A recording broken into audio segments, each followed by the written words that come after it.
एक ऐसा एग्जाम है जहां पे सारे क्वेश्चन प्रीवियस ईयर के आते हैं, तो आज हम कंप्लीट करने वाले हैं संपूर्ण विकास यानी कि संपूर्ण बाल विकास, यानी कि अभी तक जितने क्वेश्चन आए हैं बाल विकास में उन सभी को आज हम कंप्लीट करने वाले हैं।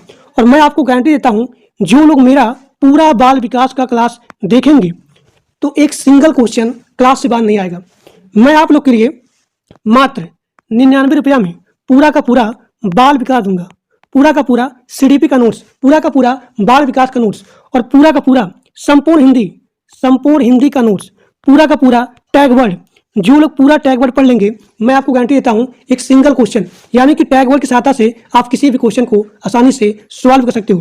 तो 99 रुपया में बाल विकास, संपूर्ण हिंदी, संपूर्ण टैग वर्ड और यहाँ पे ईवीएस का नोट्स और यहाँ पे जो भी मॉडल पेपर हो गया, एमसीक्यू हो गया, उन सभी को मात्र 99 रुपया में देने वाले हैं। जो लोग केवल यहाँ पे इतना क्वेश्चन, इतना पीडीएफ, इतना नोट्स पढ़ लेंगे, मैं आपको गारंटी देता हूँ कि सभी लोग बड़े ही आसानी से पास हो जाएंगे। और जो लोग नोट्स लेना चाहते हैं तो आपकी स्क्रीन पे एक नंबर दिख रहा है, इसी नंबर पे मात्र 99 रुपया पेमेंट करना है और उस पेमेंट का स्क्रीनशॉट इसी नंबर के व्हाट्सएप भेज देना है और आपको वहीं पे सारा का सारा नोट्स मिल जाएगा। तो चलिए क्लास को स्टार्ट करते हैं बिना किसी देर किए।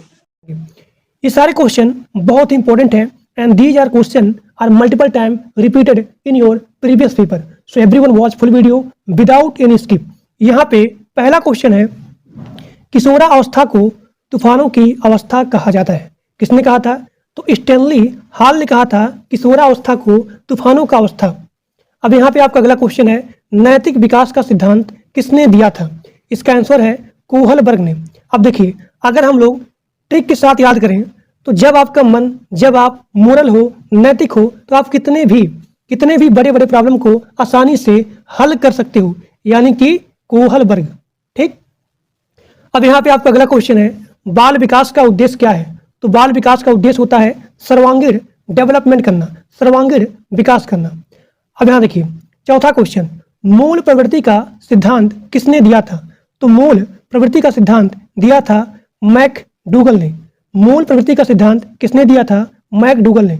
मैं एक क्वेश्चन को कम से कम 2 बार 3 बार बोलूंगा ताकि आपको इसी क्लास में सारे क्वेश्चन का आंसर आसानी से याद हो जाए। मन की उत्तेजित दशा, क्रोध, खुशी आदि को क्या कहते हैं? तो इसको कहते हैं संवेग। मन की उत्तेजित दशा, क्रोध, खुशी, इनको बोला जाता है संवेग। अब यहाँ पे आपका अगला क्वेश्चन है, आवश्यकता का पद सोपान सिद्धांत किसने दिया था? तो आवश्यकता का पद सोपान सिद्धांत दिया था अब्राहिम मैस्लो। बुद्धि का सामान्य व विशिष्ट सिद्धांत किसने दिया था? तो स्पीयरमैन ने। बुद्धि का सामान्य व विशिष्ट सिद्धांत दिया था स्पीयरमैन ने। अब यहाँ पे आपका अगला क्वेश्चन है, सीखने के सिद्धांत को किसने दिया था? यानी कि सीखने का सिद्धांत किसने दिया था? तो थॉर्नडाइक ने दिया था सीखने का सिद्धांत दिया था थॉर्नडाइक। अब यहाँ पे आपका अगला क्वेश्चन है, मानव में अस्थायी परिवर्तन को क्या कहा जाता है? मानव में अस्थायी परिवर्तन को कहा जाता है अधिगम। अब यहाँ पे आपका अगला क्वेश्चन है, खेल पद्धति के जनक किसे माना जाता है? तो खेल पद्धति के जनक को माना जाता है हेनरी कुक। ह्यूरिस्टिक पद्धति है, इसके जनक कौन है? तो इसके जनक आते हैं आर्मस्ट्रांग। प्रोजेक्ट पद्धति के जनक कौन है? तो प्रोजेक्ट पद्धति के जनक हैं विलियम हर्ड किलपैट्रिक। वह कौन सी विधि होती है जिसमें सबसे पहले उदाहरण बताया जाता है, उसके बाद नियम बताया जाता है? उसे बोलते हैं आगमन विधि में सबसे पहले आप बताएंगे उदाहरण, उसके बाद आप नियम को बताते हैं। अब यहाँ पे आपका अगला क्वेश्चन है, वह कौन सी विधि है जिसमें पहले नियम बताया जाता है उसके बाद उदाहरण? तो उसे बोलते हैं निगमन विधि। ये दोनों क्वेश्चन बहुत इंपॉर्टेंट है। एक बार फिर से बोलता हूँ, वह कौन सी विधि है जिसमें सबसे पहले उदाहरण उसके बाद नियम? उसे बोलेंगे आगमन। ठीक। और अगर आप इसको उल्टा करोगे, सबसे पहले नियम उसके बाद उदाहरण, उसे बोलेंगे निगमन विधि में सबसे पहले नियम आता है, उसके बाद उदाहरण आता है। अब यहाँ पे आपका अगला क्वेश्चन है, क्वेश्चन नंबर 15, देखो सुनो और समझो किस विधि पर आधारित है? इसे बोलते हैं प्रदर्शन विधि। एक बार फिर से बोलूंगा, प्रदर्शन विधि में देखो, सुनो और समझना होता है। पहले आप देखेंगे, उसके बाद सुनेंगे और उसके बाद समझेंगे। इसे बोलते हैं प्रदर्शन विधि। प्रदर्शन विधि। अब यहाँ पे आपका अगला क्वेश्चन है, देखो, सुनो और बोलो। देखो, सुनो और बोलो किस विधि पर आधारित है? इसे बोलते हैं प्रयोगात्मक विधि। यहाँ देखिए, इसमें क्या था, देखो, सुनो और समझो, यानी कि देखो, सुनो और समझो। आपको पहले देखना है, सुनना है, उसके बाद समझना है, उसे बोलेंगे प्रदर्शन। लेकिन अगर यहाँ पे पूछा जाए देखो, सुनो और बोलो, यानी कि आप यहाँ पे करेंगे प्रयोगात्मक विधि। देखना है, सुनना है, उसके बाद बोलना है। अब यहाँ पे आपका अगला क्वेश्चन है, किस विधि में शिक्षण सूत्र का प्रयोग होता है? किस विधि में शिक्षण सूत्र का प्रयोग होता है? उसे बोलेंगे आगमन विधि। आगमन विधि में शिक्षण सूत्र का प्रयोग होता है। आगमन विधि किसे कहते हैं बताइए? जो लोग कमेंट में, जो लोग यहाँ पे लाइव देख रहे हैं, वो लोग बताएंगे कि आगमन विधि किसे कहते हैं। आगमन विधि में क्या होता है? अगला क्वेश्चन, करके सीखने। पहले आपको करना है, तब सीखना है, यानी कि आप यहाँ पे प्रैक्टिकल काम कर रहे हो, प्रैक्टिकल काम को करके सीख रहे हो, उसे बोलेंगे प्रयोगशाला विधि। प्रयोगशाला विधि, इसमें आप करके सीखते हो। अब यहाँ पे आपका अगला क्वेश्चन है, किंडरगार्टन विधि, जिसमें कि आपका आता है LKG UKG। तो इसके जनक कौन है? इसके जनक हैं फ्रोबेल। फ्रोबेल। अब यहाँ देखिए, मैं बताता हूँ इसका ट्रिक। किंडरगार्टन, जब आप गार्डन में जाते हो तो आप फ्री में जाते हो, कोई भी पैसा नहीं देते हो। जो बच्चे होते हैं छोटे छोटे, जब वो जाते हैं गार्डन में तो वो जो है कभी भी पैसा नहीं देते हैं, यानी कि आप फ्री हो, आपको फ्री में जा रहे हो। जो बच्चे हैं खुशी के साथ फ्री में जाएंगे, यानी कि फ्री, यानी कि फ्रोबेल। अब यहाँ पे आपका अगला क्वेश्चन है, मॉन्टेसरी शिक्षा प्रणाली के जनक कौन है? तो मॉन्टेसरी शिक्षा प्रणाली के जनक है डॉक्टर मारिया मॉन्टेसरी। अब यहाँ पे आपका अगला क्वेश्चन है, समीपस्थो विकास का सिद्धांत, यानी कि ZPD का सिद्धांत किसने दिया था? तो वाई गुट्स्की ने। वाई गुट्स्की ने। अब यहाँ पे आपका अगला क्वेश्चन है, डाल्टन पद्धति के जनक कौन है? तो डाल्टन पद्धति के जनक हैं कुमारी हेलन पार्क हर्स्ट। अब यहाँ पे आपका अगला क्वेश्चन है, बच्चों में आधारहीन आत्म चेतना अवस्था का संबंध उसके विकास के किस अवस्था से संबंधित है? तो किशोरा अवस्था से संबंधित है। अब यहाँ पे आपका अगला क्वेश्चन है, डिसलेक्सिया किससे संबंधित है? डिसलेक्सिया संबंधित है पढ़ने से। अब यहाँ पे आपका अगला क्वेश्चन है, श्यामपट्ट को शिक्षण साधन सामग्री के किस समूह में अंतर्मुक्त किया जा सकता है? तो श्यामपट्ट को शिक्षण साधन सामग्री के दृश्य साधन में अंतर्मुक्त किया जा सकता है। अब यहाँ पे आपका अगला क्वेश्चन है, व्यक्तित्व एवं बुद्धि में वंशानुक्रम क्या होती है? तो नाम मात्र की भूमिका होती है। श्यामपट्ट पर लिखते समय सबसे महत्वपूर्ण क्या है? अच्छी लिखावट। अच्छी लिखावट। अगला क्वेश्चन, बुद्धि का तरल मोजेक मॉडल किसने दिया था? बुद्धि का तरल मोजेक मॉडल दिया था कैटल ने। अगला क्वेश्चन, वाई गुट्स्की ने बालकों के विकास के लिए कौन सा सिद्धांत दिया था? एक बार क्वेश्चन आया था कि वाई गुट्स्की ने बालकों के विकास के लिए कौन सा सिद्धांत दिया था? तो उसमें जो है सामाजिक सांस्कृतिक सिद्धांत, ये वाला ऑप्शन नहीं था, उसमें था संज्ञानात्मक विकास। अब बहुत लोग यहाँ पे डाउट हो गए कि ये क्वेश्चन जो है इसने गलत बताया है, जबकि प्रीवियस पेपर का था उसमें ऑप्शन था केवल संज्ञानात्मक विकास, उसमें सामाजिक सांस्कृतिक सिद्धांत ये जो है ऑप्शन नहीं था। तो बहुत लोग यहाँ पे गलत ऑप्शन टिक करके आए थे। देखिए, इसका जो भी सही आंसर होगा वो होगा सामाजिक सांस्कृतिक सिद्धांत। लेकिन सामाजिक सांस्कृतिक सिद्धांत से क्या होगा? इसी के अनुसार जो है आपका मानसिक विकास होता है, यानी कि जो इन्होंने सिद्धांत दिया था वो दिया था सोशियो कल्चर थ्योरी, यानी कि सामाजिक सांस्कृतिक सिद्धांत। इसमें क्या होता है? संज्ञानात्मक यानी कि मानसिक विकास होता है, जिसके फलस्वरूप सामाजिक अंतःक्रियाओं सांस्कृतिक एवं भाषा के माध्यम से होता है। तो इन्होंने दिया था सामाजिक सांस्कृतिक सिद्धांत। अगला क्वेश्चन आपका है, वाई गुट्स्की ने संज्ञानात्मक विकास का सिद्धांत और किस नाम से जाना जाता है? तो वाई गुट्स्की का जो भी यहाँ पे संज्ञानात्मक विकास है वो जाना जाता है सामाजिक सांस्कृतिक सिद्धांत के नाम से। अब यहाँ पे आपका अगला क्वेश्चन है, संज्ञानात्मक विकास का सिद्धांत कितने विद्वानों ने दिया था? तो संज्ञानात्मक विकास 3 विद्वानों ने दिया था। पहला आपका है जीन पियाजे, दूसरा आपका है ब्रूनर और तीसरा है वाइगोत्स्की। ठीक, एक बार फिर से बोलता हूं, संज्ञानात्मक यानी कि मानसिक विकास का सिद्धांत कितने विद्वानों ने दिया था? तो इसका आंसर होगा 3 विद्वानों ने दिया था, जिसका नाम है पहला जीन पियाजे, दूसरा है ब्रूनर और यहाँ पे तीसरा है वाइगोत्स्की। अगला क्वेश्चन, वाइगोत्स्की के अनुसार बालकों का संज्ञानात्मक विकास किसके द्वारा संभव है? तो अधिगम के द्वारा। अब यहाँ देखिए, अधिगम का मतलब क्या होता है? अधिगम का मतलब होता है सीखना। अपनी चारों तरफ जो आप देख करके सीखते हो, या फिर अपने समाज में, या फिर अपनी चारों तरफ देख करके जो भी यहाँ पे आप अपने अंदर ग्रहण करते हो, उसे बोलते हैं अधिगम, यानी कि सीखना, लर्न करना। तो इसका आंसर हो जाएगा अधिगम। अब यहाँ पे आपका अगला क्वेश्चन है, बालक का सामाजिकरण कब प्रारंभ होता है? तो बालक का सामाजिकरण प्रारंभ होता है 0 से 5 वर्ष की अवस्था में। इसे बोलते हैं शैशवा अवस्था। अब देखिए, अब यहाँ पे आपका अगला क्वेश्चन है, सामाजिकरण में बालक सबसे पहले किसको पहचानता है? इसका आंसर हो जाएगा अपनी माँ को। अगला क्वेश्चन, बालक का सामाजिकरण कब पूर्ण होता है? इसका आंसर हो जाएगा किशोरावस्था में। बालक के गिरोह की अवस्था कौन सी कहलाती है? बाल्यावस्था। अब यहाँ पे आपका अगला क्वेश्चन है, बालक में नकारात्मक सोच कौन सी अवस्था में उत्पन्न होता है? तो नकारात्मक सोच होता है उत्पन्न किशोरावस्था में। अगला क्वेश्चन, सामाजिक अधिगम का सिद्धांत किसने दिया था? सामाजिक अधिगम का सिद्धांत दिया था अल्बर्ट बंडूरा ने।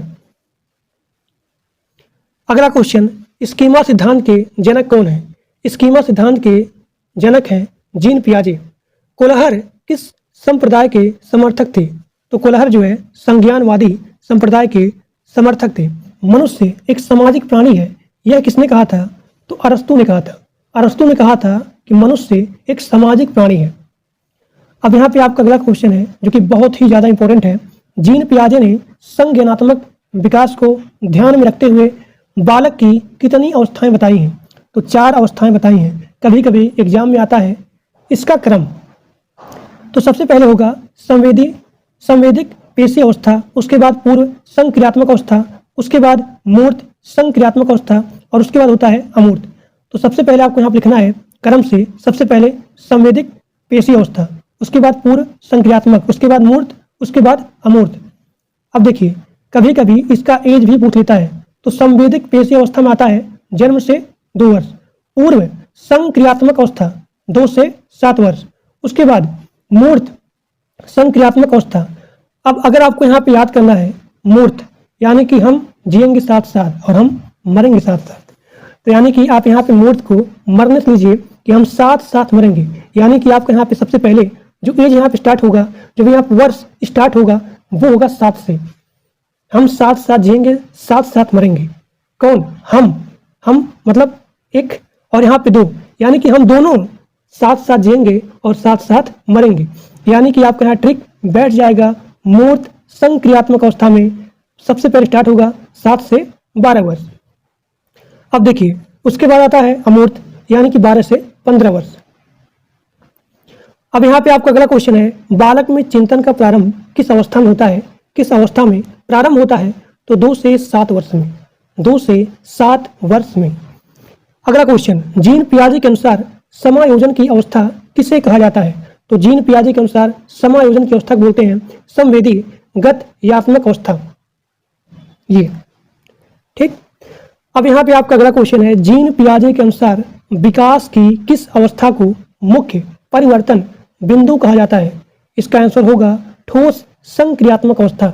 एक बार फिर से बोलता हूँ, जीन पियाजे के अनुसार विकास की किस अवस्था को मुख्य परिवर्तन बिंदु कहा जाता है? तो ठोस संक्रियात्मक अवस्था। अगला क्वेश्चन, गिलफोर्ड ने सृजनशील प्रक्रिया के कितने चरण बताए हैं? गिलफोर्ड ने सृजनशील प्रक्रिया के कितने चरण बताए हैं? तो 5 चरण बताए हैं। सबसे पहले आपका है संज्ञान, स्मृति, अपसारी चिंतन, अभिसारी चिंतन, उसके बाद मूल्यांकन। एक बार फिर से देखिए, गिलफोर्ड ने सृजनशील प्रक्रिया के 5 चरण बताए हैं। सबसे पहले आपका है संज्ञान, स्मृति, अपसारी, अभिसारी, उसके बाद मूल्यांकन। अगला क्वेश्चन, वह कौन सी अवस्था है जब बच्चा तार्किक रूप से वस्तुओं व घटनाओं के विषय में चिंतन प्रारंभ करता है? उसे बोलते हैं मूर्त संक्रियात्मक अवस्था, जिसकी यहाँ पे टाइम होता है 7 से लेकर के 11 वर्ष। अब यहाँ पे आपका अगला क्वेश्चन है, वह कौन सी जगह है जहाँ बच्चे के संज्ञानात्मक विकास को सबसे बेहतर तरीके से परिभाषित किया जा सकता है? वो है विद्यालय एवं कक्षा में। अब यहाँ पे आपका अगला क्वेश्चन है, बच्चे दुनिया के बारे में अपनी समझ का सृजन करते हैं, इसका श्रेय किस विद्वान को जाता है? इसका आंसर होगा जीन पियाजे को। जीन पियाजे को। स्ट्रिंग ने कहा था शिशु अपने एवं अपने संसार के बारे में अधिकांश बातें खेल के माध्यम से सीखता है। स्ट्रिंग जी ने कहा था विकास कभी न समाप्त होने वाली प्रक्रिया है, यह विचार किस सिद्धांत से संबंधित है? इसका आंसर होगा निरंतरता के सिद्धांत से संबंधित है। अब देखिए, निरंतरता का मतलब होता है कॉन्टिन्यूअस, यानी कि जो कभी भी समाप्त ना हो, उसे बोलते हैं निरंतरता। अब यहाँ पे आपका अगला क्वेश्चन है, बच्चे के बौद्धिक विकास की 4 विशिष्ट अवस्थाओं की पहचान किस विद्वान द्वारा की गई है? इसका आंसर है जीन पियाजे। अगला क्वेश्चन, बच्चों के बौद्धिक विकास की 4 विशिष्ट अवस्थाओं की पहचान किस विद्वान द्वारा की गई है? जीन पियाजे के द्वारा। पर्यटन विधि के जनक कौन है? पेस्टोलॉजी। खोज विधि के जनक कौन है? Arm strong. इसे बोलते हैं, खोज विधि का अलग अलग नाम भी है, ह्यूरिस्टिक विधि या फिर अन्वेषण विधि। तो अगर पूछा जाए आपके एग्जाम में ह्यूरिस्टिक विधि या फिर अन्वेषण विधि के जनक कौन है, तो वो है आर्म स्ट्रॉन्ग। अन्वेषण विधि के जनक कौन है? देखिए, आर्म स्ट्रॉन्ग। पढ़ाने की सबसे अच्छी कौन सी विधि होती है? तो पढ़ाने की सबसे अच्छी प्रोजेक्ट विधि होती है। परियोजना विधि के जनक कौन है? किलपैट्रिक। परियोजना विधि के जनक हैं किलपैट्रिक। सूक्ष्म शिक्षण के जनक कौन होते हैं? अब देखिए, ये है हिंदी शब्द। अगर पूछा जाए इसका अंग्रेजी शब्द कि माइक्रो टीचिंग के जनक कौन है, तो इसका आंसर हो जाएगा DWLN। DWLN। इकाई उपागम के जनक कौन है? तो मॉरिसन। इकाई उपागम के जनक है मॉरिसन। जन्म के समय बालक में कितनी हड्डियां होती हैं? 270। स्वयं की भावना तथा संवेगों को नियंत्रित करने से संबंधित बुद्धि को क्या कहा जाता है? भाषाई बुद्धि। भाषाई बुद्धि। बिना साइमन परीक्षण द्वारा किसका मापन किया जा सकता है? उसका आंसर होगा सामान्य बुद्धि का। बिना साइमन परीक्षण द्वारा किसका मापन किया जा सकता है? उसका आंसर होगा सामान्य बुद्धि का। अब यहाँ पे आपका अगला क्वेश्चन है, मानसिक आयु के प्रत्यय का सर्वप्रथम प्रयोग किस विद्वान द्वारा किया गया? इसका आंसर होगा बीने साइमन। बीने साइमन। एक बार फिर से बोलता हूँ, मानसिक आयु के प्रत्यय का सर्वप्रथम प्रयोग किस विद्वान ने किया था? तो बीने साइमन। जिस भी बच्चे का IQ लेवल 140 से अधिक है, उसे हम रखेंगे प्रतिभाशाली श्रेणी में। अगला क्वेश्चन, सृजनशीलता मौलिक परिणामों को अभिव्यक्त करने की मानसिक क्रिया है, यह कथन किसका है? तो क्रो एंड क्रो का। क्रो एंड क्रो का। एक बार फिर से बोलता हूँ, सृजनशीलता मौलिक परिणामों को अभिव्यक्त करने की मानसिक प्रक्रिया है, यह कथन है क्रो एंड क्रो का। लिखावट से संबंधित लिखने की योग्यता में कमी किसका एक लक्षण है? तो डिसग्राफिया का। डिसग्राफिया का। एक बार फिर से बोलता हूँ, लिखावट से संबंधित लिखने की योग्यता, अगर यहाँ पूछा जाए लिखने की योग्यता, तो उसे बोलेंगे डिसग्राफिया। अगर पूछा जाए शब्दों के अक्षरों में क्रम को पढ़ने में कठिनाइयों का अनुभव करना, या फिर अगर यहाँ पूछा जाए माइंड से रिलेटेड यानी कि स्मृति से रिलेटेड, तो ये आपका आएगा डिसलेक्सिया से। अगर पूछा जाए लिखावट के बारे में, लिखावट में कमी आना यानी कि लिखावट से संबंधित लिखने की योग्यता में कमी आना, तो वो आपका होगा डिसग्राफिया। अगर यहाँ पे पढ़ने में दिक्कत आती है, तो ये आपका हो गया डिसलेक्सिया। तो डिस्थीमिया में गंभीर तनाव की अवस्था होती है। गंभीर तनाव की अवस्था होती है। अगला क्वेश्चन, गणित को समझने की आवश्यकता, उसे क्या बोलते हैं? डिसकैलकुलिया। अब यहाँ पे आपका ट्रिक होगा, गणित में आप क्या करते हैं? कैलकुलेट करते हैं, तो आपका यहाँ होगा कैलकुलिया। कैलकुलिया। डिसकैलकुलिया। डिसकैलकुलिया। डिसकैलकुलिया में क्या होता है? गणित को समझने में यहाँ भी प्रॉब्लम होती है, तो उसे बोलते हैं डिसकैलकुलिया। डिसग्राफिया में क्या होता है? डिसग्राफिया में मैंने आपको बताया, इसमें लिखने में प्रॉब्लम आती है। ठीक। डिसलेक्सिया किससे संबंधित है? तो पठन विकार से, यानी कि पढ़ने में प्रॉब्लम आती है, उसे बोलते हैं डिसलेक्सिया। और अगर मैं आपसे पूछूं गंभीर तनाव की अवस्था, उसे क्या बोलेंगे? बताइए। अगला क्वेश्चन, निम्नलिखित में से मौखिक रूप से सीखने की कमी, यानी कि अगर आपको मैं मौखिक रूप समझाऊं और अगर आपको उसमें प्रॉब्लम आती है, उसे बोलते हैं अफेजिया। तो निम्नलिखित में से, यहाँ पे बहुत सारे ऑप्शन दिए गए थे, उसमें पूछा गया था कि निम्नलिखित में से मौखिक रूप से सीखने में असक्षमता कौन सी है? उसे बोलते हैं अफेजिया। क्षेत्र सिद्धांत का जनक किसे कहा जाता है? आपका आंसर होगा कर्ट लेविन। कर्ट लेविन किस विचारधारा से प्रभावित थे? तो कर्ट लेविन गेस्टाल्टवादी विचारधारा से संबंधित थे। एक बार फिर से देखिए, अगर पूछा जाए कि क्षेत्र सिद्धांत का जनक कर्ट लेविन, अब यहाँ पे पूछा गया है जो कि बहुत इंपॉर्टेंट है कि कर्ट लेविन किस विचारधारा से संबंधित थे? तो गेस्टाल्टवादी विचारधारा से संबंधित थे। कर्ट लेविन किस विचारधारा के समर्थक थे? तो संज्ञानवादी। अब यहाँ पे आपका अगला क्वेश्चन है, कर्ट लेविन के क्षेत्र सिद्धांत में क्षेत्र का अर्थ क्या है?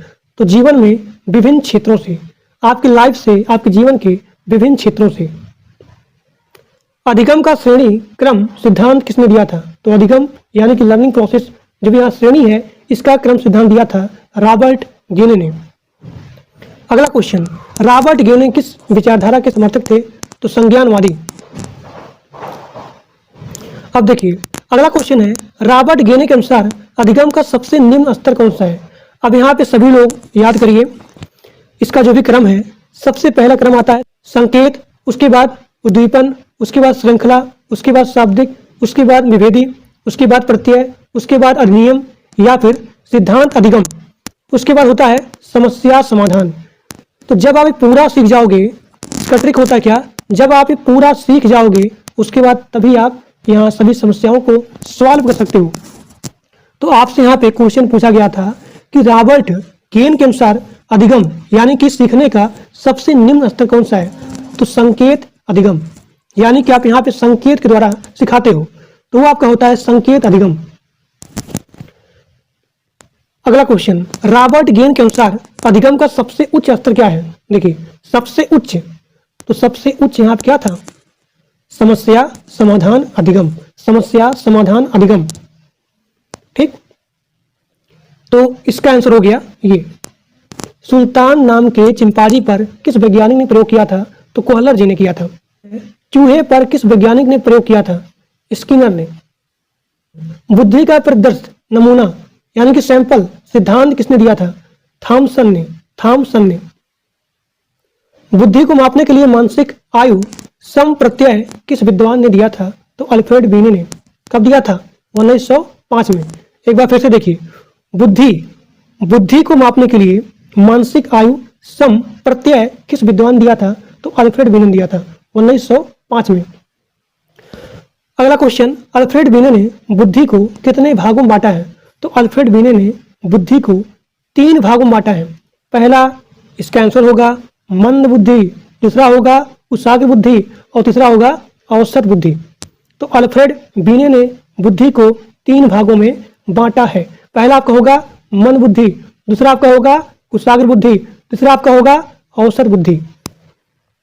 भाटिया परीक्षण संबंध किससे है? तो भाटिया परीक्षण संबंध है बुद्धि को नापने से। एक बार फिर से बोलता हूं क्योंकि क्वेश्चन बहुत इंपॉर्टेंट है, पूछा गया था multiple time. These are question are multiple time repeated in your previous paper कि भाटिया परीक्षण किससे संबंधित है? तो भाटिया परीक्षण बुद्धि को नापने से संबंधित है। अब यहाँ पे आपका अगला क्वेश्चन है, वेस्लर परीक्षण का संबंध किससे है? तो वेस्लर परीक्षण का संबंध है बुद्धि को नापने से। अष्टन के सूत्र में संशोधन किसने किया? अष्टन के सूत्र में संशोधन किया था टर्मन ने। एक बार फिर से बोलता हूं, टर्मन जी ने अष्टन के सूत्र में संशोधन करने का काम किया था। अगला क्वेश्चन, बुद्धि को मापने के लिए पहली मनोवैज्ञानिक प्रयोगशाला कहाँ बनाई गई है? तो जर्मनी में। कब? 1879 में। अगला क्वेश्चन, बुद्धि का विचलन बुद्धि सिद्धांत किसने दिया था? तो वेस्लर महोदय जी ने दिया था 1960 में। अंधों की लिपि के जनक कौन है? तो अंधों के लिपि के जनक हैं लुई ब्रेल। Louis Braille. अगला क्वेश्चन, LKG व UKG, इसका जो है जब यहाँ पद्धति है LKG से UKG, तो इस पद्धति के जनक कौन है? फ्रोबेल। फ्रोबेल। नर्सरी पद्धति के जनक कौन है? तो नर्सरी पद्धति के जनक है मारिया मॉन्टेसरी। भूल एवं प्रयत्न सिद्धांत किसने दिया था? तो थार्न डाइक जी ने दिया था। भूल एवं प्रयत्न सिद्धांत दिया था थार्न डाइक जी ने। अगला क्वेश्चन, अनुकूलित अनुक्रिया या फिर क्लासिकी अनुबंधक सिद्धांत किसने दिया था? तो पाओ लाओ जी ने दिया था। पाओ लाओ। और मैं अगर इसका जो है ट्रिक बताऊं कि अनुकूलित अनुक्रिया या फिर क्लास, जब आपको बहुत ही ज़्यादा लव हो जाता है, प्यार हो जाता है, तो आप पूरा यहाँ पे क्या होते हैं, अपने जो भी यहाँ पे सपोज कि यहाँ प्रेमिका है, वो आपकी लगाते हैं क्लास, और आप वहाँ पूरा कूल नहीं रहते हो, अनुकूल रहते हो। तो अगर यहाँ पूछा जाए कि अनुकूलित अनुक्रिया या फिर क्लास इसकी अनुबंधक सिद्धांत किसने दिया था? तो लाओ, यानी कि पाओ लाओ। क्रिया प्रसूत अनुबंध सिद्धांत किसने दिया था? तो स्किनर जी ने दिया था क्रिया प्रसूत अनुबंध सिद्धांत। अब यहाँ पे आपका अगला क्वेश्चन है, जीन पियाजे किस विचारधारा के समर्थक थे? तो जीन पियाजे संज्ञानात्मक विचारधारा के समर्थक थे, क्योंकि अगर आपका यहाँ पे संज्ञानात्मक विकास होगा तभी आपका सामाजिक एवं सांस्कृतिक विकास होगा। तो इसीलिए जीन पियाजे हमेशा संज्ञानात्मक विचारधारा के समर्थक थे। जीन पियाजे किस देश के निवासी थे? तो स्विट्जरलैंड। अब यहाँ पे आपका अगला क्वेश्चन है, वह कौन वैज्ञानिक हैं जो पहले जीव विज्ञान के प्रोफेसर थे, बाद में मनोविज्ञान के प्रोफेसर बने हैं? उनका नाम है जीन पियाजे। तो जीन पियाजे सबसे पहले जीव विज्ञान के प्रोफेसर थे, उसके बाद मनोविज्ञान के प्रोफेसर बन गए। अब यहाँ पे आपका अगला क्वेश्चन है, बालक के व्यक्तित्व के सर्वांगीण विकास के लिए शिक्षक को बालक के कौन सी जानकारी होनी चाहिए? यानी कि अगर शिक्षक को बालक का सर्वांगीण विकास करना है तो बालक का कौन सा जानकारी शिक्षक के पास होना चाहिए? इसका आंसर हो जाएगा व्यवहार। अगर शिक्षक को बालक के व्यवहार के बारे में जानकारी है तभी उसका सर्वांगीण विकास कर सकता है। सर्वांगीण विकास कहने का मतलब क्या हुआ कि बच्चे का मानसिक विकास करना, बच्चे का सामाजिक विकास करना, बच्चे का सांस्कृतिक विकास करना, इसे बोलते हैं सर्वांगीण विकास करना। यानी कि मानसिक विकास, यानी कि सामाजिक विकास, यानी कि यहाँ पे आपको हो गया सांस्कृतिक विकास। तो बालक का सर्वांगीण विकास कब होगा? जब शिक्षक को बच्चे के व्यवहार के बारे में जानकारी होगी। अगला क्वेश्चन, बच्चे फिल्मों में दिखाए गए हिंसात्मक व्यवहार को सीख सकते हैं, यह निष्कर्ष किस मनोवैज्ञानिक द्वारा किए गए कार्य पर आधारित है? इसका आंसर हो जाएगा एल्बर्ट बंडुरा। एल्बर्ट बंडुरा जो है मनोवैज्ञानिक, उन्होंने बताया कि बच्चे फिल्म में दिखाए गए हिंसात्मक व्यवहार को सीख सकते हैं। समाजीकरण का अर्थ क्या होता है? समाजीकरण का अर्थ होता है समाज में समायोजित होना, समाज में घुल मिल जाना, समाज में समायोजित होना, उसे कहते हैं समाजीकरण। सबसे अधिक गहन और जटिल समाजीकरण कौन सी अवस्था होती है? सबसे अधिक गहन और जटिल समाजीकरण कौन सी अवस्था होती है? उसे बोलते हैं किशोरावस्था के दौरान। किशोरावस्था के दौरान शिशु में सबसे अधिक गहन और जटिल समाजीकरण होती है। अपनी कक्षा के बच्चों में समाजीकरण की प्रक्रिया को तेज करने के लिए शिक्षक को अपना बर्ताव कौन सा रखना चाहिए? तो प्रेम भाव से, स्नेह एवं सहानुभूतिपूर्ण। अगला क्वेश्चन, समाजीकरण की प्रक्रिया में अनुकरण को उपयोगी तथा विकासात्मक बनाने के लिए आवश्यक तत्व कौन सा है? तो परिवार एवं पड़ोस। कोहल वर्ग के अनुसार सही और गलत, कोहल वर्ग के अनुसार सही और गलत के प्रश्नों के बारे में निर्णय लेने में शामिल चिंतन प्रक्रिया को कहा जाता है नैतिक तर्कणा। पियाजे के अनुसार संज्ञानात्मक विकास के लिए किस चरण पर बच्चा वस्तु अस्थायित्व को प्रदर्शित करता है? इसका आंसर हो जाएगा मूर्त संक्रियात्मक अवस्था। वह स्तर जिसमें बच्चा किसी वस्तु एवं घटना के बारे में तार्किक रूप से सोचना शुरू करता है उसे बोलते हैं पूर्व क्रियात्मक अवस्था। अधिगम कितने प्रकार के होते हैं? अधिगम अंतरण कितने प्रकार के होते हैं? तो पहला आपका हो गया धनात्मक, शून्यात्मक और तीसरा आपका है ऋणात्मक, यानी कि प्लस, जीरो और यहाँ पे ऋण। तो अधिगम अंतरण 3 प्रकार के होते हैं, धनात्मक, शून्यात्मक और यहाँ पे ऋणात्मक। धनात्मक अंतरण कितने प्रकार के होते हैं? 3 प्रकार के। पहला क्षैतिज, उसके बाद ऊर्ध्वज यानी कि लंबवत और उसके बाद द्विपार्श्विक। गणित संबंधी देखिए, गणित में आप क्या करते हो? कैलकुलेट करते हो, यानी कि डिसकैलकुलिया। पठन में यानी कि पढ़ने में अगर यहाँ पे असमर्थता है उसे बोलते हैं डिसलेक्सिया। लिखने में अब यहाँ देखिए बहुत सारे लोगों का डाउट होता है पढ़ने में लिखने में क्या होता है, कौन सा विकार होता है?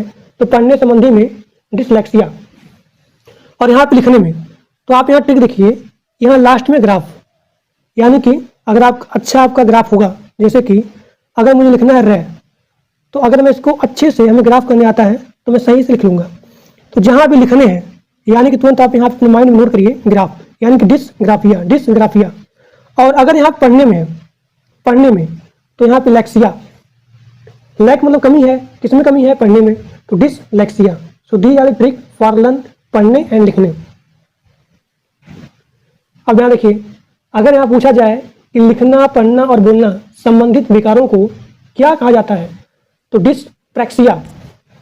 अब यहाँ देखिए, अगर आप सही से प्रैक्टिस नहीं करोगे तो ना ही आप लिख पाओगे, ना ही आप पढ़ पाओगे और ना ही आप बोल पाओगे। तो ये आपको हो गया डिसप्रैक्सिया। अगला क्वेश्चन, मनोसामाजिक विकास का सिद्धांत किसने दिया था? तो इरिक्सन ने। समायोजन की अवस्था कौन सी अवस्था होती है? शैशवावस्था। समायोजन की अवस्था कौन सी अवस्था होती है? शैशवावस्था। जब बच्चे यहाँ पे शैशवावस्था होते हैं तो सभी के पास यहाँ पे समायोजित हो जाते हैं, तो समायोजन की अवस्था शैशवावस्था में होती है। औपचारिक शिक्षा प्रारंभ होने की उम्र कितनी होती है? 6 वर्ष। औपचारिक शिक्षा किसे कहते हैं? तो औपचारिक शिक्षा कहते हैं जो शिक्षा संस्थानों में, विद्यालय में, स्कूल में दी जाती है उसे बोलते हैं औपचारिक शिक्षा। और यहाँ देखिए, अनौपचारिक क्या होता है? जब आप शिक्षा किसी एक व्यक्ति के पास पर्टिकुलर जाकर देते हो, यानी कि आंगनबाड़ी में दी जाने वाली शिक्षा, घर में दी जाने वाली शिक्षा, तो वो होती है अनौपचारिक। और औपचारिक में क्या होता है? जो शिक्षा संस्थानों में, विद्यालय में, स्कूल में, संस्था में दी जाती है वो होती है औपचारिक। अगला क्वेश्चन, समाजीकरण की क्रिया कब चलती है? तो समाजीकरण की क्रिया जीवन भर चलती है। बालक कितने माह में अपनी माता को पहचानने लगता है? तो 3 माह में। शर्म की अवस्था कौन सी अवस्था कहते हैं? तो शर्म की अवस्था बाल्यावस्था कहते हैं। आपस झगड़े की भावना कौन सी अवस्था होती है? बाल्यावस्था। किस अवस्था में बच्चे अपने समकक्षी वर्ग के सक्रिय सदस्य बनते हैं? किशोरावस्था में। जो उसके जितने समीप होंगे, करीब होंगे, तो उसी के सक्रिय सदस्य बनते हैं। खिलौनों की आयु किस अवस्था को कहा जाता है? तो पूर्व बाल्यावस्था, यानी कि बाल्यावस्था के पहले। जिन इच्छाओं की पूर्ति नहीं होती है उनका भंडार गृह कौन सा है? इदम में। ईदम। अब यहाँ पे आपका अगला क्वेश्चन है, प्रयोजनवाद किसे जन्म दिया? तो प्रयोजनवाद प्रोजेक्ट विधि को जन्म दिया। अगला क्वेश्चन, ईर्ष्या भावना कौन सी अवस्था होती है? ईर्ष्या भावना बाल्यावस्था में होती है। अगला क्वेश्चन, बालक मानव ध्वनि एवं अन्य ध्वनि में अंतर करना कब सीखता है? तो 1 माह में। अगला क्वेश्चन, अंतरामुखी व बहिर्मुखी में से सामाजिक विकास किसका अधिक होता है? तो बहिर्मुखी का। अंतरामुखी में और बहिर्मुखी में, इन दोनों में सामाजिक विकास किसका अधिक होता है? तो बहिर्मुखी का। बहिर्मुखी। इरिक्सन ने अपने मनोसामाजिक सिद्धांत में जीवन काल को कितने अवस्था में बांटा है? तो 8 अवस्था में। एक बार फिर से बोलता हूँ, इरिक्सन ने अपने मनोसामाजिक सिद्धांत में जीवन को 8 अवस्था में बांटा है। विश्व में पहली बार मनोविज्ञान की प्रयोगशाला किसने और कब और कहाँ पर स्थापित किया? तो विलियम ने किया था। किसने किया था? विलियम ने। कब किया था? 1879 में। कहाँ पे किया था? जर्मनी में। एक बार फिर से बोलता हूँ, विश्व में पहली बार मनोविज्ञान की प्रयोगशाला किसने किया था, कब किया था और कहाँ पे किया था? तो विश्व में सबसे पहली बार विलियम बुट ने मनोविज्ञान की प्रयोगशाला किया था जर्मनी में 1879 में। शिक्षा में प्रयोजनवाद की विचारधारा के प्रवर्तक कौन है? तो विलियम जेम्स। बच्चों के लिए सबसे उत्तम शिक्षक वह है जो स्वयं बालक जैसा हो। यह कथन किसका है? तो यह कथन है मेनकेन ने कहा कि बच्चों के लिए सबसे अच्छा टीचर, सबसे अच्छा शिक्षक वही है जो खुद को एक बालक जैसा मान ले, एक बालक जैसा बन जाए। उसे बोलते हैं अच्छा टीचर, उसे बोलते हैं उत्तम टीचर। तो ये कहा था मेनकन जी ने। सामाजिक समायोजन का कठिन काल किसे कहा जाता है? तो सामाजिक समायोजन का कठिन काल कहा जाता है पूर्व किशोरावस्था को। अगला क्वेश्चन है, छात्रों का विश्वास प्राप्त करने हेतु शिक्षक को उनके साथ कैसा व्यवहार करना चाहिए? तो मित्र जैसा व्यवहार करना चाहिए। प्रतिस्थापन का सिद्धांत किस वैज्ञानिक ने दिया था? तो गुथरी ने दिया था। गुथरी ने प्रतिस्थापन का सिद्धांत दिया था। हिंदुस्तानी बीजगणित क्रिया परीक्षण के प्रतिपादक हैं, उनका नाम है C.H. राइस।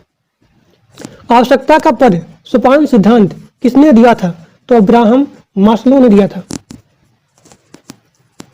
अधिगम का अर्थ क्या होता है? तो अधिगम का अर्थ होता है सीखना, लर्निंग करना। अधिगम से क्या तात्पर्य है? तो मानव व्यवहार में होने वाली अस्थायी परिवर्तन ही अधिगम कहलाती है। यानी कि अपने चारों तरफ से या फिर सीखने से या फिर अपने अंदर ग्रहण करने से आपके अंदर जो परिवर्तन होता है उसे बोलते हैं अधिगम। तो अधिगम का मतलब होता है सीखना, लर्निंग करना। तो मानव व्यवहार में होने वाली अस्थायी परिवर्तन को ही अधिगम कहा जाता है। अधिगम पूर्ण कब होगा? तो मानव व्यवहार में अस्थायी परिवर्तन हो जाए तब यहाँ पे अधिगम पूर्ण हो जाएगा। संज्ञान किसे कहते हैं? किसी ज्ञान को ग्रहण करना ही संज्ञान होता है। किसी ज्ञान को ग्रहण करना ही संज्ञान होता है। व्यवहारवादी मनोविज्ञान के जनक कौन है? तो व्यवहारवादी मनोविज्ञान के जनक हैं वाटसन। आधुनिक मनोविज्ञान के जनक कौन है? तो विलियम जेम्स। आधुनिक मनोविज्ञान के जनक कौन है? William James. अगला क्वेश्चन, मनोविज्ञान में एक होता है मनोविश्लेषण करना, यानी कि पूरे मन को एनालिसिस करना। तो मनोविश्लेषण मनोविज्ञान के जनक कौन है? इसका आंसर होगा सिगमंड फ्राइड। बुद्धि के परिणामों के आधार पर सामान्य संभावना वक्र किसने प्रस्तुत किया था? टर्मन ने। बुद्धि के परिणामों के आधार पर सामान्य संभावना वक्र टर्मन ने प्रस्तुत किया था। अगला क्वेश्चन, प्रगतिशील शिक्षा के जनक कौन है? तो जॉन डेवी। अब यहाँ पे आपका अगला क्वेश्चन है, प्रोजेक्ट विधि के जनक कौन है? इसका आंसर हो जाएगा किलपैट्रिक और John Dewey. So these are the most important and multiple time repeated in your previous paper. तो ये आपका पूरा कंप्लीट हो गया बाल विकास का important and multiple time repeated question that's are very very most important. So please everyone maximum share with your friends. और जो लोग मेरे व्हाट्सएप ग्रुप में और टेलीग्राम ग्रुप में नहीं ज्वाइन हो, सभी लोग जाकर के ग्रुप को ज्वाइन कर लीजिए। तो आज के लिए बस इतना ही। Thank you.